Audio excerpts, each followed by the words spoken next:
kesempatan kali ini, saya akan membahas mengenai daya tarik interpersonal.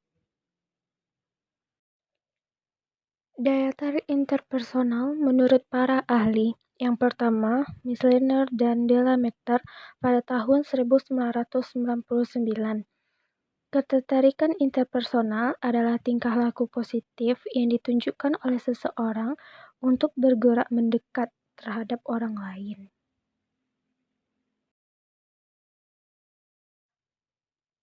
Daya tarik interpersonal menurut Baron dan Werner pada tahun 2009. Daya tarik interpersonal adalah penilaian seseorang terhadap sikap orang lain. Penilaian ini diekspresikan melalui suatu dimensi ketertarikan. Ini mengacu kepada sikap positif dan negatif yang dibentuk terhadap orang lain.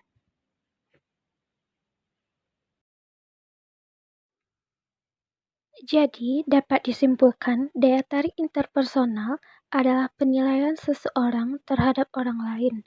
Penilaian ini dapat diekspresikan melalui satu dimensi, mulai dari strong liking sampai dengan strong dislike. Karakter pribadi yang menjadi daya tarik seseorang ialah sebagai berikut. Di antaranya bersifat fisik, seperti wajah, rambut, dan tubuh. Yang kedua, bersifat non-fisik, seperti kepribadian, intelijensi, minat, dan hobi.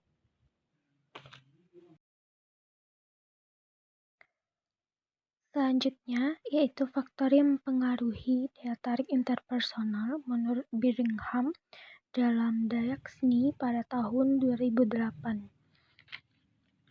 Yang pertama, yaitu kedekatan. Kedekatan di sini merujuk kepada suatu hubungan yang tidak hanya tergantung pada jarak fisik yang nyata, melainkan juga karena jarak fungsional. Jarak fungsional menunjukkan pada aspek desain yang memungkinkan beberapa orang lebih sering bertemu. Efek kedekatan ini juga semakin sering mengalami explore suatu stimulus, semakin besar kecenderungan kita untuk menyukainya. Yang kedua, yaitu kesamaan. Di dalam suatu daya tarik hubungan interpersonal, adanya beberapa kesamaan-kesamaan yang membuat kita tertarik kepada seseorang. Di antaranya yaitu kesamaan opini dan kepribadian. Berbagai hasil eksperimen telah menunjukkan bahwa bila kita mengetahui pendapat atau opini seseorang mengenai suatu isu, meski kita belum pernah bertemu, maka kita akan menjadi lebih tertarik dengan orang tersebut karena kita memiliki kesamaan opini dan kepribadian. Yang kedua, yaitu kesamaan gaya interpersonal. Maksudnya, seseorang sama-sama memiliki ketertarikan, memiliki gaya interpersonal dan keterampilan komunikasi yang sama dengan kita. Hal ini juga membuat kita tertarik. Yang ketiga, kesamaan minat dan pengalaman. Riset juga membuktikan bahwa kita cenderung menyukai orang yang memiliki minat dan pengalaman yang sama seperti kita. Yang ketiga, yaitu adanya kesukaan timbal balik. Nah, kesukaan timbal balik ini berpengaruh antara dua orang yang memiliki daya tarik. Faktor yang keempat yaitu ketertarikan fisik. Fisik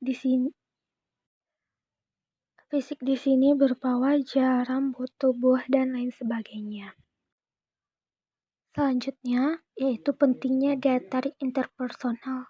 Yang pertama, daya tarik interpersonal mendasari terjadinya hubungan sosial.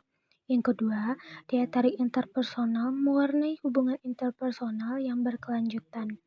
Ketiga, daya tarik interpersonal membuat seseorang memiliki pengaruh sosial yang lebih besar. Yang keempat, daya tarik interpersonal membangun situasi yang sangat penting bagi terciptanya komunikasi interpersonal yang efektif. Yang kelima, daya tarik interpersonal membuat anak dalam banyak hal menerima hasil yang lebih baik. Dan yang keenam, daya tarik interpersonal menunjukkan anak memiliki basis lebih positif. Dan yang ketujuh, daya tarik interpersonal mempermudah pencapaian kesuksesan. Intinya, Daya tarik interpersonal ini memiliki peran yang sangat penting di saat terjadinya hubungan interpersonal antara dua atau lebih orang yang akan saling memiliki ketergantungan sama satu sama lain menggunakan pola interaksi yang konsisten. Hubungan interpersonal ini juga dianggap penting karena mengingat kita sebagai makhluk sosial yang membutuhkan satu dengan yang lainnya. Contoh kasus daya tarik interpersonal. Contohnya dalam kegiatan proses belajar mengajar. Dalam kegiatan proses belajar mengajar, adanya komponen guru dan siswa dalam suatu kelas. Kualitas dan mutu guru sangat berperan dalam menentukan masa depan siswa yang diajarnya. Dalam menghasilkan siswa didik yang berkompeten, guru melakukan kegiatan belajar mengajar yang menarik untuk terus menstimulasi siswa didiknya agar ke arah baik dan siswa memiliki minat yang tinggi terhadap apa yang diajarkan oleh gurunya.